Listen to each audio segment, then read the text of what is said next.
እልልልልልል በሉ ጋይስ አጨብጭብ አጨብጭብ አጨብጭብ ወገን አጨብጭብ ወገን። እንግዲህ እዩ ልትሞሸር በአዲስ ነገር መጣለች ማለት ነው። ዛሬ ማታ አይቀርም ቤተሰቦች ብላለች። እንግዲህ ቢኒ ልታሳብድ እንግዲህ መጣለች ማለት ነው። ምን ትላላችሁ? ቢኒን የሚያስደስትሽ ወይስ ማንም የሚያስደስትሽ? ማነው የሚያስሞሽርሽ?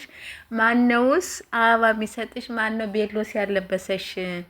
እንደዚህ ፏ ብትን ብለሽ አበባውን ይዘሽ ምን ብለሽ የመጣሽው ማነው እሱ? ማነው እሱ? ጋይስ እንደዚህ ያስደበረሽ ማን ነው? ሰላም ሰላም፣ ውድ ቤተሰብ እንዴት ናችሁ? ደህና ናችሁ? ያለው እግዚአብሔር ይመስገን። በያላችሁ በሰላማችሁ ብዝት ዝት ይበልልኝ። ስትገቡ በላይክ ግቡ ማለት ነው። እንግዲህ እዩ በአዲስ ነገር ተከስታለች አሁን ማለት ነው። ዩቲዩብ ላይ ፖስት አድርጋለች። እንግዲህ እንደዚህ ሽቁጥቁጥ ብላ ማለት ነው አምሮባት ተውባ እንግዲህ መጣለች ማለት ነው።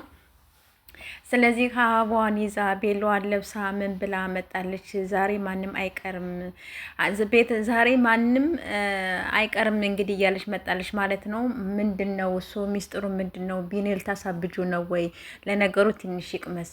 እንደዚህ እንዳሳበደሽ ደግሞ እሱም ማበድም ደግሞ አለበት ብዬ ነው እኔ ራሱ የማስበው ማለት ነው። ማን ነው እንደዚህ ያደረገሽ? ማን ያበሳጨሽ? ስለዚህ ዛሬ እናያለን። እስኪ ከማን ጋር ነው የምትመጪው? ማነው እንደዚህ ሽቁጥቁጥ ያደረገሽ? እንደዚያ ብለን እንግዲህ ሁላችንም ምን ገምት ማለት ነው። እንግዲህ በዚህ መልኩ ፏ ብትን ብላችሁ ታምራሱ መጣለች ማለት ነው። ይመርብሽ ይመርብሽ የኔ እንቁ፣ የምሬን ነው የምላችሁ። እኔ ታሳዝነኛለች፣ ለምን እንደሆነ አላውቅም። ታሳዝነኛለች ብቻ። ልጇም እንደዚያው የኔ ውድ የኔ ፍለቅልቅ ልጅቷም ራሱ እንዴት እንደምታምር ማለት ነው። እና ቤተሰብ ስትገቡ በላይክ ግቡ። ሰብስክራይብ ያላደረጋችሁ ሰብስክራይብ አድርጉ ማለት ነው። እንግዲህ እዩ በዚህ መልኩ ፏ ብትን ብላ መጣለች ማለት ነው። ይመችሽ ይመችሽ ብያለሁኝ። ስትገቡ በላይክ ግቡ ጋይስ፣ ጋይስ አበረታቱኝ። መልካም ቆይታ